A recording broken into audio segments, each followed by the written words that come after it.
The cafe smelled of roasted coffee and freshly baked bread, the kind of scent that wraps around your heart and makes you forget the chill outside. The rain tapped against the glass, steady and soft, as if the world itself were breathing slower that evening.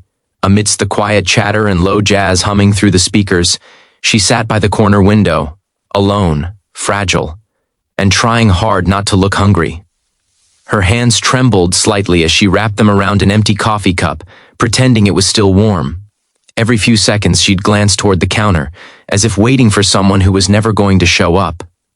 If you believe in kindness, in second chances, and in the quiet beauty of helping someone who needs it most, please take a moment to like, comment, share, and subscribe to this channel.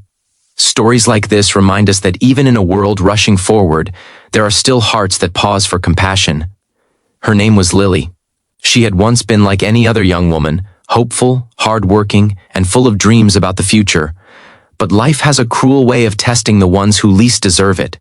2 months ago, she'd lost her job at the florist shop where she'd worked for nearly 3 years. The owner had been kind but struggling himself, and when the bills piled too high, Lily's job was one of the first to go. She told herself it was temporary, that she'd find something soon, but days turned to weeks, and the soon kept slipping further away.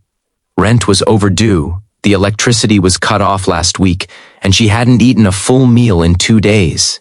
Still, every evening she came to this little cafe on the corner of Maple Street. It was warm, quiet, and nobody noticed her much. She'd order the cheapest coffee on the menu, a small black cup, and make it last for hours. Sometimes she'd sip water, pretending to still be drinking just to have an excuse to stay. It was better than going back to her cold apartment where silence and hunger sat waiting for her like unwanted guests. The waiter, Ethan, had noticed her from the very first day.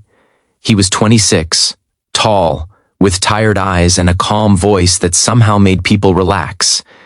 He wasn't the kind of man who liked to interfere in others' business, but there was something about her, something that made him pause every time he walked past her table.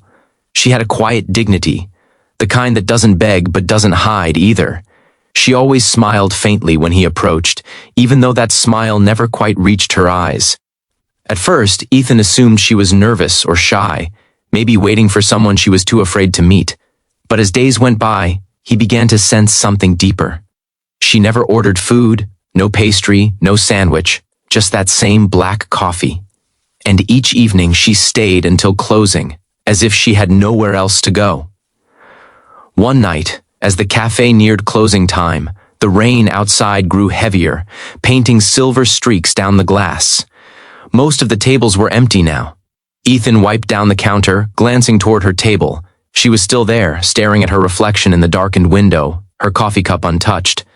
He hesitated, then walked over, holding a soft cloth in his hand just as an excuse to check on her.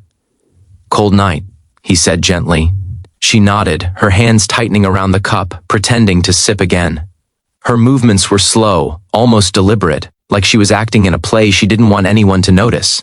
Ethan watched her closely. Her fingers were trembling slightly, and her lips were pale. Something tugged at him, a quiet alarm bell that told him this wasn't just nervousness. This was hunger, exhaustion, and maybe loneliness. He returned to the counter and made a decision that even surprised him. Without saying a word, he placed an order for a bowl of hot soup and a piece of bread. When it was ready, he carried it over to her table, pretending it was a mistake. "We had an extra order," he said, trying to sound casual. "Kitchen messed up. It's on the house. Her." Eyes widened. She opened her mouth as if to refuse, but then the smell hit her, the warm, comforting aroma of the soup, and something inside her broke. She looked at him, her voice barely a whisper. "Thank you," she said, and those 2 words carried more emotion than any grand speech could. Ethan nodded, pretending not to notice the way her eyes glistened. He went back to his work while she ate slowly, savoring every bite like it was her first real meal in weeks. She tried to hide it, taking small spoonfuls, pausing often, as if afraid of being seen. But Ethan saw everything, the way her shoulders loosened with each bite, the way her color returned, the way she seemed to come back to life right there at that small cafe table. After that night, something changed. Each evening she returned again, and Ethan always found a quiet way to make sure she had something warm to eat. Sometimes he'd say the kitchen made too much soup. Other times, he'd say a customer canceled their order. She never questioned it, only smiled softly and whispered thank you in that same fragile voice. He began to look forward to seeing her, not out of pity, but because there was something luminous about her spirit, something that refused to break even in the face of everything she'd lost. They never talked much, just small exchanges, but in those moments, an unspoken connection grew between them. One night, he found her crying quietly. The cafe was almost empty, and she had her face turned toward the window, but the reflection betrayed her. Ethan approached gently, not wanting to startle her. "Hey, are you all right?" he asked softly. She wiped her tears quickly, forcing a smile. "I'm fine," she whispered. But he could hear the crack in her voice. That night, when the cafe closed, he found himself unable to leave. He watched her linger, pretending to check her phone, as if waiting for someone again. Then, with a small sigh, she gathered her things and started to leave. He followed her outside. The rain had stopped, but the streets were still glistening under the streetlights. "Lily!" he called out, his voice gentle but firm. She turned, surprised he knew her name. "You left your scarf," he lied, handing her a napkin instead. She laughed quietly, shaking her head. "Thank you," she said again, and for the first time he saw her truly smile, a small, real smile that reached her eyes. Days turned into weeks. The cafe became her refuge, and Ethan became her quiet guardian. But one evening she didn't show up, then another and another. The chair by the window remained empty, and the corner felt colder somehow. He tried not to worry, but he couldn't shake the image of her pale face, the trembling hands, the unspoken sadness in her eyes. A week later she returned, but this time she looked different, her clothes cleaner, her hair brushed neatly, her face brighter. When she saw Ethan, her eyes lit up with gratitude. She walked straight to the counter and placed a few folded bills on it. "For all the meals you gave me," she said softly. "I got a job." Ethan stared at the money, then at her, feeling something tighten in his chest. "You don't have to," he began, but she shook her head. "I want to," she said. "You helped me when I had nothing. I'll never forget that." In that moment, something profound passed between them. Not romance, not obligation, but a quiet human bond. She sat down in her usual seat again, this time ordering a real meal, and he realized how much he'd missed her presence. As weeks went on, their lives intertwined gently.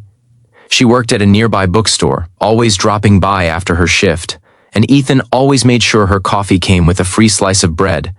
This time, she accepted it with a smile instead of guilt. They talked more now, about books, music, dreams, and the strange beauty of small kindnesses that change lives without anyone noticing. And then, one late evening when the cafe was about to close, Lily stayed behind, just like she used to.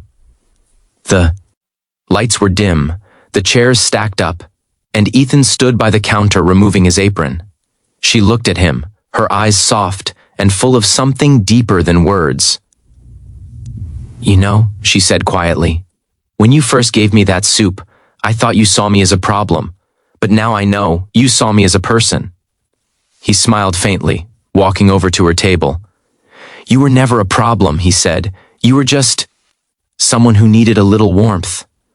The clock ticked softly as the cafe emptied, and for the first time he sat down across from her. No apron, no pretense, just two people who had once been strangers, now bound by quiet compassion. They sat there for hours, talking about everything and nothing, as the world outside grew still. Sometimes, the greatest acts of kindness are the smallest ones, the ones that cost nothing but leave a mark forever. Ethan didn't save her life in some dramatic way, but he gave her something equally precious, hope.